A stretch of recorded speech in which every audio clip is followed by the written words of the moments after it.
जय श्री राम। हेलो दोस्तों, नमस्कार। आप कैसे हैं? मैं उम्मीद करता हूं कि आप सभी अच्छे होंगे। कोरोना जाने के बाद में काफ़ी सारी चीज़ें उथल पुथल हुई हैं।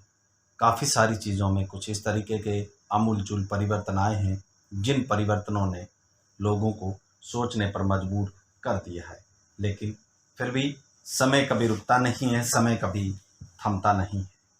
आइए, मैं आज आपके सामने एक ऐसा वीडियो लेकर पेश करता हूँ जो इस धरती का, इस ब्रह्मांड का बहुत बड़ा नाम है। भगवान श्री राम। रामायण बहुत बड़ी किताब, हिंदू धर्म के अध्यात्म का एक ऐसा नाम जिसके आगे सब पकवान फीके पड़ते हैं, जिसके आगे सारे ग्रंथ छोटे पड़ जाते हैं, जिस मर्यादा के आगे दुनिया की सारी मर्यादाएं खत्म हो जाती हैं। मैं आपसे रिक्वेस्ट करता हूं कि आप जब भी आपको समय मिले इस ऑडियो को पूरा सुने, ध्यानपूर्वक सुने। हो सकता है कि आपको रामायण पढ़ने का समय नहीं हो, लेकिन मैंने पूरी रामायण का सार बहुत ही सरल भाषा में, बहुत ही कम शब्दों में, छोटा बना करके, कंसाइज करके, ब्रीफ करके आप लोगों के सामने लाया है। और इस तरीके से बहुत कम समय में मैंने प्रस्तुत करने की कोशिश करी है, ईजी तरीके से, ताकि आपको पूरी रामायण संपूर्ण रूप से अच्छे से समझ में आ जाए। रामायण की पूरी कहानी, full Ramayan story in Hindi मैंने इसमें लिखा है। मैंने इसमें पूरी की पूरी रामायण को शॉर्ट में कवर करने की कोशिश करी है। जी हाँ, वैसे तो रामायण को पढ़ने में आपको बहुत बड़ा लंबा समय लग सकता है, समझने में भी लंबा समय लग सकता है, लेकिन आइए, मैं कोशिश करता हूँ। माफ़ कीजिएगा, रामायण को छोटा नहीं किया जा सकता, क्योंकि यह बहुत बड़ा विशाल ग्रंथ है। इसको कभी भी शॉर्ट में या स्वीट में या छोटे में नहीं पेश किया जा सकता। लेकिन फिर भी मैंने कोशिश करी है कि इसका प्रचार प्रसार आप लोगों तक पहुँचे, और जो लोग समय की नज़ाकत के कारण पूरी रामायण नहीं पढ़ पाते हैं, वो भी एक ऑडियो सुन करके रामायण को पढ़ने की अपनी इच्छा को पूरी कर सकते हैं। यह महर्षि वाल्मीकि द्वारा की गई एक ऐसी रचना है, यह एक ऐसा महाकाव्य है जिसकी गाथा को यदि हम कहने जाएं तो बहुत समय लग जाता है। वैसे तो रामायण कथा बहुत लंबी है, परंतु आज मैं आपके सामने संक्षिप्त रूपरेखा प्रस्तुत करने जा रहा हूं, जिससे आपको पूरी की पूरी रामायण अच्छे से समझ में आ जाएगी। रामायण को मुख्य रूप से कई 7 भागों में विभाजित किया गया है। रामायण के महाकाव्य में 24,000 छंद, 500 सर्ग और 7 टोटल इसके भाग हैं, जिन्हें रामायण में 7 कांड कहा जाता है। रामायण भगवान श्री राम, लक्ष्मण और सीता की एक अद्भुत अमर कहानी है, जो हमें विचारधारा, भक्ति, कर्म, धर्म, रिश्ते और मर्यादा के सही मायने सिखाती है। रामायण एक ऐसी कथा जिसको अलग अलग 7 भागों में, 7 कांडों में विभाजित किया गया है। इसका पहला कांड भगवान श्री राम के जन्म की कथा से शुरू होता है, जिसे हम बाल कांड कहते हैं। प्राचीन काल की बात है। सरयू नदी के किनारे कोशला नामक राजा राज्य था। कोशला राज्य की राजधानी अयोध्या थी, जिसके राजा का नाम राजा दशरथ हुआ करता था। राजा दशरथ के 3 पत्नियां थी, जिनके नाम थे कौशल्या, केकई और सुमित्रा। परंतु समय से उनकी बहुत लंबे समय से उनकी संतान नहीं थी, जिसके कारण राजा दशरथ को अपने उत्तराधिकारी की चिंताएं सताती रहती थी। इसके विषय में उन्होंने ऋषि वशिष्ठ से बात की और गुरु से पुत्र कमिष्टि यज्ञ करवाने का फैसला लिया। राजा दशरथ पुत्र कमिष्टि यज्ञ का आयोजन करवाते हैं और पुत्र कमिष्टि यज्ञ के लिए पूरी तैयारियां कर दी जाती हैं। और यज्ञ के बाद में उनकी पहली पत्नी को कौशल्या से राम, केकई से भरत और सुमित्रा से लक्ष्मण और शत्रुघ्न का जन्म होता है। इस तरह राजा दशरथ के घर में 4 राजकुमार जन्म लेते हैं। जब भगवान श्री राम 16 वर्ष के हुए तब ऋषि विश्वामित्र राजा दशरथ के पास गए और यज्ञ में विघ्न डालने वाले राक्षसों का अंत करने में राम और लक्ष्मण की मदद मांगते हैं। राम और लक्ष्मण ने इस कार्य को आदर से मान और कई राक्षसों का अंत किया, जिसके फलस्वरूप उन्हें ऋषि विश्वामित्र ने कई दिव्य अस्त्र प्रदान किए। एक दूसरा प्रदेश पास में ही, अयोध्या के पास में ही एक मिथिला प्रदेश हुआ करता था। उसके राजा जनक भी निसंतान थे। ऋषियों के कहने पर राजा जनक ने अपने राज्य के खेत में हल चलाना शुरू किया। हल चलाते समय उन्हें एक धातु के टकराने की आवाज आई। जब राजा जनक ने उन्हें देखा तो सीत के कलश में कन्या जमीन में गड़ी हुई मिलती है। यह कहानी कई जगह सत्य और कई जगह नहीं भी मिलती है। इस तरीके की अलग अलग रामायणों में यह बात बताई गई है। उस कन्या को जैसे ही राजा जनक ने मिट्टी से निकाला, राज्य में बारिश होने लगी और उस कन्या को जनक अपने महल ले गए। सीत के कलश में पाने के कारण उस कन्या का नाम सीता रखा जाता है। श्री राम और सीता का विवाह। धीरे धीरे माता सीता बड़ी होती हैं और माता सीता धीरे धीरे समय के साथ में बड़ी होती हैं। धीरे धीरे सीता माता बड़ी हुई और उनके विवाह का समय आया। श्री राम अयोध्या के राजा दशरथ के ज्येष्ठ पुत्र थे और माता सीता उनकी धर्म पत्नी थी। राम बहुत ही साहसी, बुद्धिमान और आज्ञाकारी और सीता बहुत ही सुंदर, उदार और पुण्यात्मा थी। माता सीता की मुलाकात भगवान श्री राम से उनके स्वयंवर में हुई, जो सीता माता के पिता मिथिला के राजा जनक द्वारा संयोजित किया गया था। यह स्वयंवर माता सीता के लिए अच्छे वर की खोज में आयोजित किया गया था। राजा जनक ने सीता का स्वयंवर रखा, जिसमें उन्होंने शिव के धनुष को उठाकर उसमें रस्सी चढ़ाने वाले व्यक्ति से सीता का विवाह करने की शर्त रखी जाती है। इस आयोजन में कई राज्यों के राजकुमार और राजाओं को आमंत्रित किया गया था।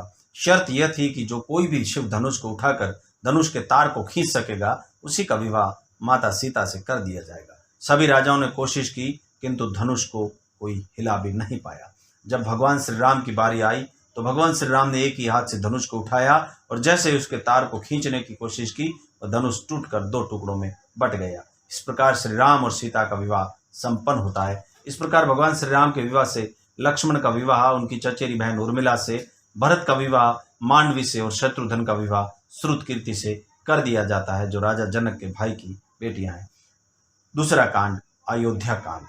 अयोध्या राजघराने में किस तरीके से षड्यंत्र रचा जाता है, conspiracy in the royal family of Ayodhya, क्या घटना घटती है, उसका संपूर्ण विवरण अयोध्या कांड में बताया गया है। अयोध्या के राजा दशरथ के 3 पत्नियां और 4 पुत्र थे। राम सभी भाइयों में बड़े थे और उनकी माता का नाम कौशल्या था। भरत राजा दशरथ के दूसरी और प्रिय पत्नी कैकेयी के पुत्र थे।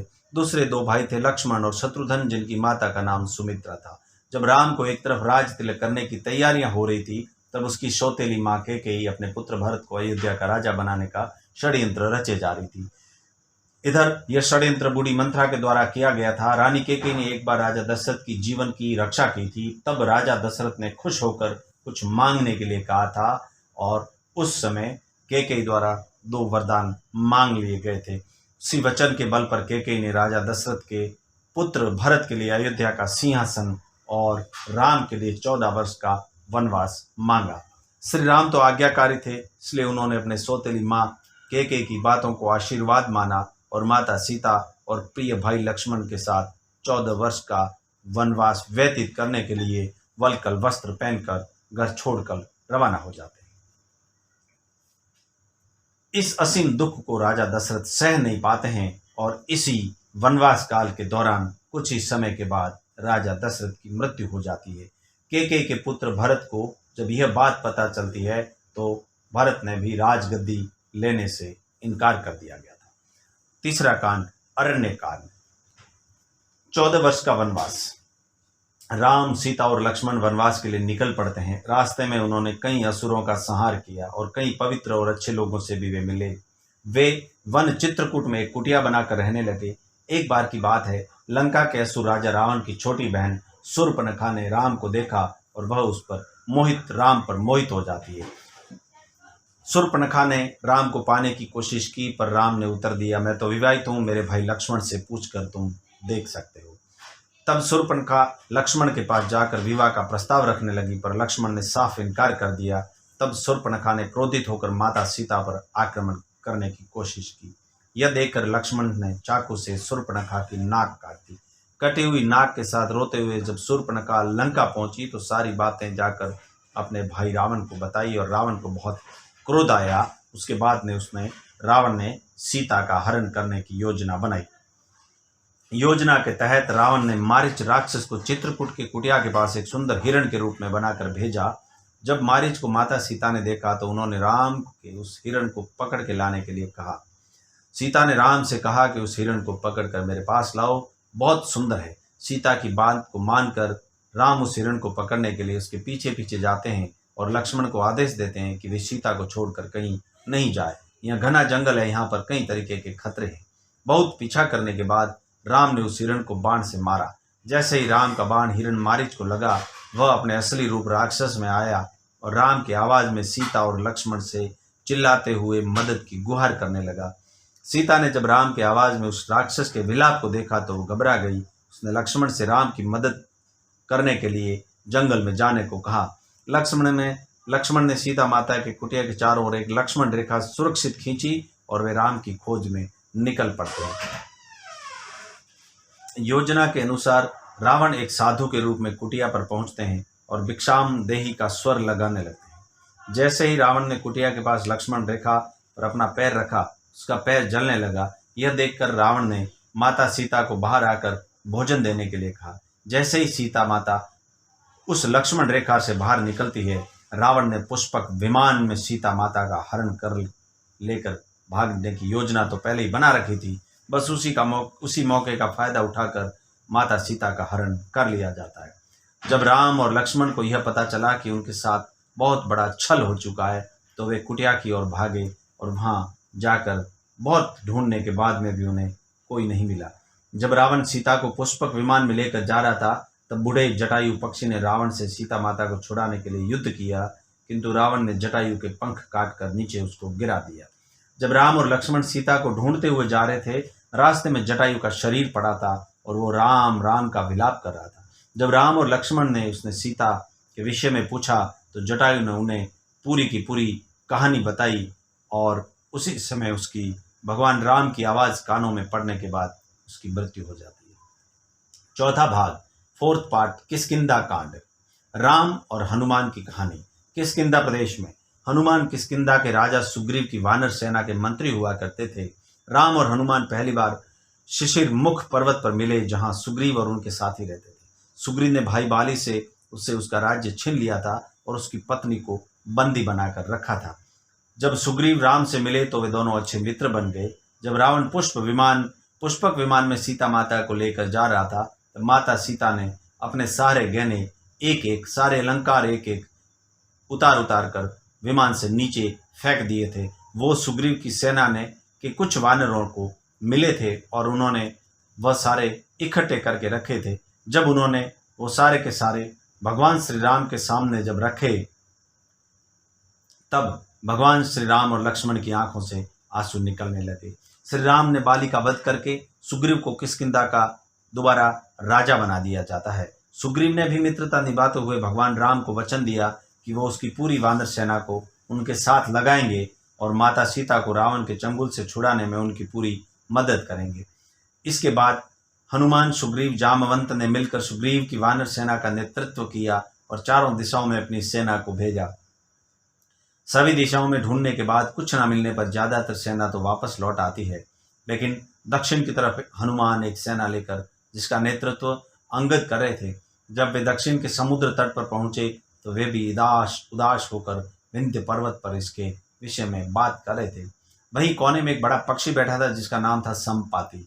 संपाति वानरों को देखकर बहुत खुश हो गया और भगवान का शुक्र करने लगा इतना सारा भोजन देने के लिए। जब सभी वानरों को पता चला कि वह उन्हें खाने की कोशिश करने वाला था तो सभी उसकी घोर आलोचना करने लगे और महान पक्षी जटायु का नाम लेकर उसकी वीरता की कहानी सुनाने लगे।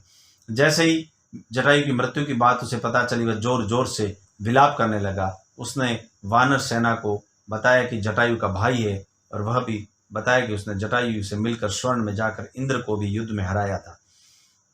उसने यह भी बताया कि सूर्य की तेज किरणों से जटायु की रक्षा करते समय उसके सभी पंख भी जल गए और वह उस पर्वत पर गिर गया। संपाति ने वानरों से बताया कि वह बहुत ज़्यादा जगहों पर जा चुका है और उसने यह भी बताया कि लंका का सुराजा रावण ने सीता को अपहरण किया है। लंका की और हनुमान जी की समुद्र यात्रा। जामवंत ने हनुमान के सभी शक्तियों को ध्यान दिलाते हुए कहा कि हे हनुमान, आप तो महाज्ञानी, वानरों के स्वामी और पवन पुत्र हैं। यह सुनकर हनुमान का मन हर्षित हो गया। हनुमान जी मोटिवेट हो गए और वे समुद्र तट किनारे स्थित सभी लोगों से बोले, आप सभी कंद मूल खाकर यहीं मेरा इंतजार करें जब तक मैं सीता माता को देखकर वापस ना आऊं। ऐसा कहकर वे समुद्र से उड़ते हुए लंका की ओर चल पड़ते हैं। रास्ते में उन्हें पहले मेनका पर्वत आए। उन्होंने हनुमान जी से कुछ देर आराम करने के लिए कहा। हनुमान जी ने इस पर उत्तर दिया, जब इस राम जी का कार्य पूर्ण तब तक न कर लेते तब तक वो विश्राम नहीं करेंगे।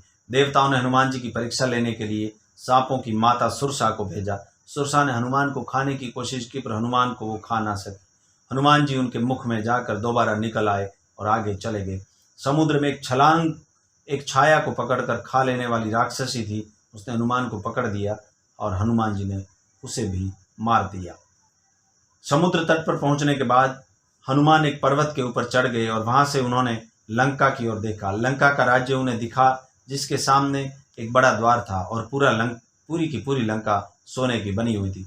हनुमान जी ने एक छोटे मच्छर को आकार का रूप धारण किया और वे द्वार से अंदर जाने लगे। उसी पर लंकिनी नामक राक्षसी रहती थी। उसने हनुमान जी का रास्ता रोका तो हनुमान जी ने एक जोर का घूंसा दिया, जिससे वह मर गई। उसके डर के मारे हनुमान ने को हाथ जोड़ा और सीता लंका के अंदर हनुमान जी को जाने के लिए प्रवेश दिया। हनुमान जी ने माता सीता के महल में हर जगह ढूंढा, लेकिन वह उन्हें कहीं नहीं मिली। थोड़ी देर बाद ढूंढने के बाद उन्हें एक ऐसा महल दिखाई दिया जिसमें एक छोटा सा मंदिर था, एक तुलसी का पौधा भी था। हनुमान जी यह देखकर अचंभे में पड़ गए और उन्हें जानने की इच्छा हुई कि आखिर ऐसा कौन है जो इन असुरों के बीच में भगवान राम का भी भक्त है। यह जानने के लिए हनुमान ने एक ब्राह्मण का रूप धारण किया और उन्हें पुकारा। विभीषण अपने महल से बाहर निकले और जब उन्होंने हनुमान जी को देखा तो बोले, हे महापुरुष, आपको देखकर मेरे मन में अत्यंत सुख मिला। क्या आप स्वयं श्री राम हैं? हनुमान ने पूछा, आप कौन? विभीषण ने उत्तर दिया, मैं रावण का भाई विभीषण हूँ। यह सुनकर हनुमान अपने असली रूप में आए और रामचंद्र जी के विषय में उन्होंने सब कुछ बताया। विभीषण ने निवेदन किया, हे पवन पुत्र, मुझे एक बार श्री राम से मिलवा दो। हनुमान ने उत्तर दिया, मैं श्री राम जी से जरूर मिलवा दूंगा, पर पहले मुझे यह बताएं कि मैं जानकी माता से कैसे मिल सकता हूँ। सुंदरकांड में अशोक वाटिका के अंदर हनुमान जी की सीता के साथ हुई भेंट का संपूर्ण विस्तृत वर्णन किया गया है। विभीषण ने हनुमान जी को बताया कि रावण ने सीता माता को अशोक वाटिका में कैद करके रखा है। यह जानने के बाद हनुमान जी ने एक छोटा सा रूप धारण किया और वह अशोक वाटिका में पहुंच गए। वहां पहुंचने के बाद उन्होंने देखा कि रावण अपने दासियों के साथ उसी समय अशोक वाटिका में पहुंचा और सीता माता को अपने ओर देखने के लिए साम दाम दंड भेद का उपयोग करने लगा। तब भी सीता ने उनकी ओर एक टक भी नहीं देखा। रावण ने सभी राक्षसियों को सीता को डराने के लिए कहा, पर त्रिजटा नाम एक राक्षसी ने माता सीता की बहुत मदद की और देखभाल की और अन्य राक्षसियों को भी डराया, जिससे सीता माता की वो भी देखभाल करने लगी। कुछ देर बाद हनुमान जी ने सीता के सामने भगवान श्री राम की अंगूठी डाल दी। श्री राम उनसे अचंभित अंगूठी देखकर सीता माता के आंखों में खुशी के आंसू निकल पड़े, परंतु सीता माता को संदेह हुआ कि कहीं रावण की कोई चाल तो नहीं है। तब सीता माता ने पुकारा कि कौन है जो ये अंगूठी लेकर आया है। इसके बाद हनुमान जी प्रकट हुए, पर हनुमान जी को देखकर भी सीता माता को विश्वास नहीं हुआ हो सके। इसके बाद हनुमान जी के मधुर स्वरों के साथ रामचंद्र के गुणों का वर्णन किया और बताया कि वो श्री राम जी के दूत हैं। सीता ने व्याकुलता से श्री राम जी का हाल पूछा। हनुमान जी ने उत्तर दिया, है माते, श्री राम जी बिल्कुल ठीक हैं, वे आपको बहुत याद करते हैं। वे बहुत जल्दी आपको लेने आएंगे और शीघ्र ही मैं आपका संदेश भगवान श्री राम तक पहुंचाऊंगा। तभी हनुमान जी ने सीता माता से राम जी को दिखने के लिए एक चिन्ह मांगा, तो माता सीता ने हनुमान को अपने कंगन उतार कर दे दिए। हनुमान जी किस तरीके से लंका का दहन करते हैं। हनुमान जी को बहुत भूख लग रहा था, तो हनुमान अशोक वाटिका में लगे पेड़ों के फल को खाने लगे। फलों को खाने के साथ साथ हनुमान उन पेड़ों को तोड़ने लगे। तभी रावण के सैनिकों ने हनुमान पर प्रहार किया। हनुमान ने सबको मार डाला। जब रावण को इस बात का पता चला कि कोई बंदर अशोक वाटिका में उत्पात मचा रहा है, तो उसने अपने पुत्र अक्षय कुमार को भेजा। हनुमान जी ने उसका भी वध कर दिया। कुछ देर बाद जब रावण को अपने पुत्र की मृत्यु का पता चला तब वह बहुत क्रोधित हो गया। इसके बाद रावण ने अपने ज्येष्ठ पुत्र मेघनाद को भेजा। हनुमान जी का और मेघनाद का बहुत भयंकर युद्ध हुआ। ब्रह्मास्त्र का सम्मान करते हुए हनुमान शिवम बंधक बन गए। हनुमान को रावण की सभा में लाया गया। हनुमान जी रावण की सभा में जाकर हंसने लगे। फिर क्रोधित होकर उसे प्रश्न किया। रावण उसे प्रश्न करते हैं कि हे वानर, तूने किस कारण अशोक वाटिका को तहस नहस किया? तूने किस कारण मेरे सैनिक और पुत्र का वध किया? क्या तुझे अपने प्राणों का डर नहीं है? यह सुनकर हनुमान जी जवाब देते हैं, हे रावण, जिसने महान शिव धनुष को पाल भर में तोड़ डाला, जिसने खर, दूषण, त्रिशिरा और बाली को मार डाला, जिसकी प्रिय पत्नी का तुमने अपहरण किया, मैं उन्हीं का दूत हूँ। मुझे भूख लग रहा है इसलिए मैंने फल खाए हैं। तुम्हारे राक्षसों ने मुझे फल खाने से मना किया था, इसलिए मैंने उन सबको मार दिया। रावण हनुमान जी की बात सुनकर हंसने लगा और बोला, रे दुष्ट, तेरी मृत्यु तेरे सिर पर है। ऐसा कहकर रावण ने अपने मंत्रियों को हनुमान जी को मार डालने का आदेश दिया। यह सुनकर सभी मंत्री हनुमान जी को मारने दौड़े। तभी विभीषण वहां पहुंचे और बोले, रुको दूत को मारना सही नहीं होगा, यह नीति के विरुद्ध है, कोई और भयानक दंड देना चाहिए। सभी ने कहा, बंदर का पूंछ उसको सबसे प्यारा होता है, क्यों न तेल में कपड़ा लगाकर उसकी पूंछ में आग लगा दी जाए। हनुमान जी की पूंछ पर कपड़ा लगाकर, तेल लगाकर आग लगा दी जाती है।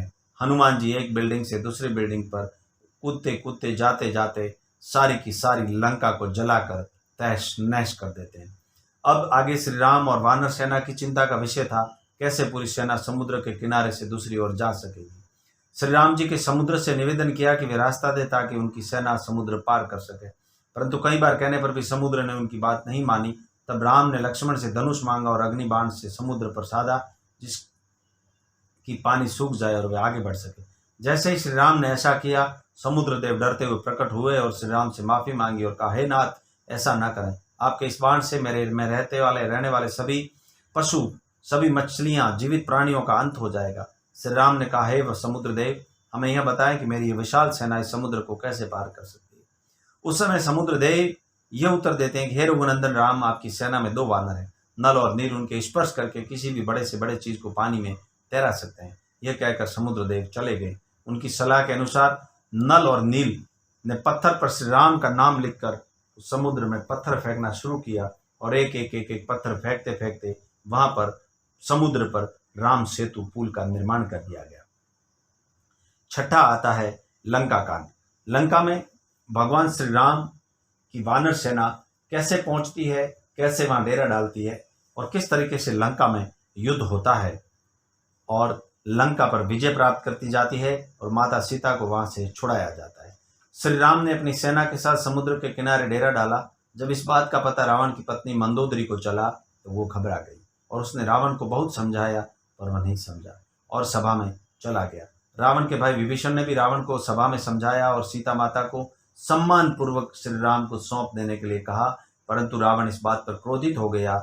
एक पल भर के लिए भी वह सीता को सौंपने को तैयार नहीं था। इस तरह आगे श्री राम और रावण की सेना के बीच में भीषण युद्ध होता है। इस युद्ध में लक्ष्मण पर मेघनाद ने शक्ति बाण से प्रहार किया, जिसके कारण हनुमान जी की संजीवनी बूटी लेने के लिए हिमालय पर्वत गए जाना पड़ा, परंतु वे उस पौधे को पहचान नहीं सके और वो पूरा हिमालय पर्वत ही अपने हाथों पर उठा ले आते हैं। यहाँ तक कि रावण के भाई कुंभकर्ण जैसे महारथी असुर को भी भगवान राम ने अपने बाण से मार डाला। इस युद्ध में रावण की सेना के भगवान श्री राम की सेना प्रशस्त कर देती है और अंत में भगवान श्री राम रावण के नाभि में बाण मारकर उसे भी मार देते हैं और सीता माता को छुड़ा लाते हैं। श्री राम को लंका का राजा बना देते हैं। विभीषण को भगवान श्री राम द्वारा लंका का राजा बना दिया जाता है, परंतु राम माता सीता से मिलने पूर्व उनकी अग्नि परीक्षा लेते हैं। उसके बाद श्री राम सीता और भाई लक्ष्मण के साथ अपने राज्य 14 वर्ष के बाद वनवास के बाद में अपने राज्य में पहुंचते हैं। 7वां कांड उत्तरकांड। उसके बाद में भगवान श्री राम को अयोध्या का राजा घोषित किया जाता है और उनका जीवन खुशियों से बीत रहा होता है। कुछ समय बाद माता सीता गर्भवती हो जाती है, परंतु जब राम लोगों के मुख से अग्नि परीक्षा के विषय में सुनते हैं, वह माता सीता को अयोध्या छोड़कर चले जाने के लिए कहते हैं। माता सीता को इस बात से बहुत दुख होता है। महर्षि वाल्मीकि उन्हें अपने आश्रम में आश्रय देते हैं। अंततः कई रामायण में लव कुश कांड आता है और कई रामायण में लव कुश कांड नहीं आता है। अंत में लव कुश का जन्म होता है। वहीं माता सीता दो पुत्रों को जन्म देती है। एक का नाम लव होता है, दूसरे का नाम कुश। लव और कुश ने महर्षि वाल्मीकि से पूर्ण रामायण का ज्ञान लिया। वे दोनों बालक पराक्रमी और ज्ञानी थे। लास्ट में रामायण के अंत में एक अश्वमेध यज्ञ का सारांश दिया जाता है। श्री राम ने चक्रवर्ती सम्राट बनने और अपने पापों से मुक्त होने के लिए एक अश्वमेध यज्ञ किया। यह यज्ञ करने का सुझाव उनके छोटे भाई लक्ष्मण ने दिया था। इस यज्ञ में एक घोड़े को स्वच्छंद रूप से छोड़ा जाता था। वह घोड़ा जितना ज़्यादा क्षेत्र नाप लेता था उसे राज्य में सम्मिलित कर दिया जाता था। इस यज्ञ को पत्नी के बिना नहीं हो सकता था, इसलिए श्री राम ने सीता का स्वर्ण मूर्ति भी बनवाया था। जब भी राम का घोड़ा स्वच्छंद रूप से छोड़ा गया तब वह भी एक राज्य से दूसरे राज्य में गया। जब वह घोड़ा महर्षि वाल्मीकि के आश्रम के पास पहुंचा तो लव कुश ने उसकी सुंदरता देखकर उसे पकड़ दिया। जब राम को पता चला तो उन्होंने अपनी सेना को भेजा, परंतु लव कुश से युद्ध में सब हार गए। जब राम वहां पहुंचे तो उन्होंने उन बालकों से पूछा कि वह किसके पुत्र हैं। लव कुश ने माता सीता का नाम लिया।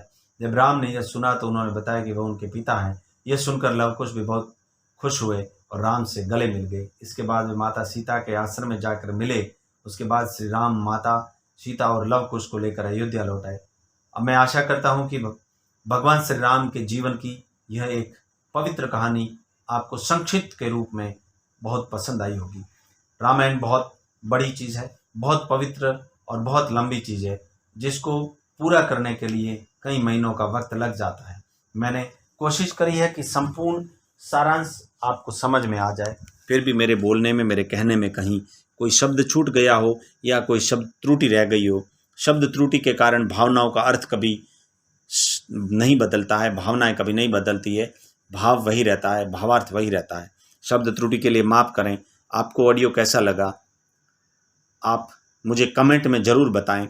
और मैं श्री राम, रामायण, महाभारत और गीता, इन सब का एक गीता जो कि बहुत ही कम मूल्य में आती है, 40-50 रुपये की श्रीमद् भागवत गीता, गीता प्रेस गोरखपुर आपको दे रहा है। मैं उसकी लिंक नीचे डिस्क्रिप्शन में डाल दूंगा। आप एक नहीं, आप छोटी सी सारांश वाली 5 गीता खरीदें और 5 रामायण खरीदें। आप खुद पढ़ें और अपने दोस्तों को भी उपहार स्वरूप भेंट करें।